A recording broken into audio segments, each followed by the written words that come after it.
না মানে এ কেমন আবহাওয়া ভাই, আমি তো বুঝতে পারলাম না।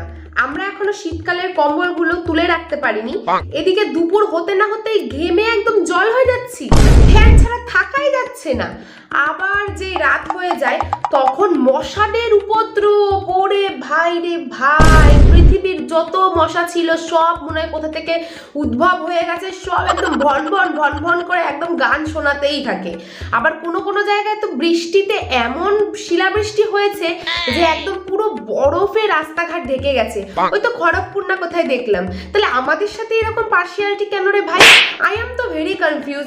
আমাদের এখানে বৃষ্টি হচ্ছে, রোদ উঠছে, গরম লাগছে, কখনো কখনো শীত করছে, কিন্তু বরফটা আবার পড়লো না, শিলাবৃষ্টিটা হলো না।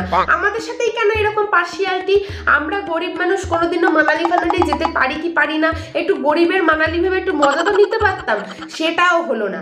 আর সব থেকে বেশি কনফিউজ তো মনে হয় নারকোল তেল, সে গলবে না জমে বসে থাকবে সেটাই সে এখনো বুঝতে পারছে না।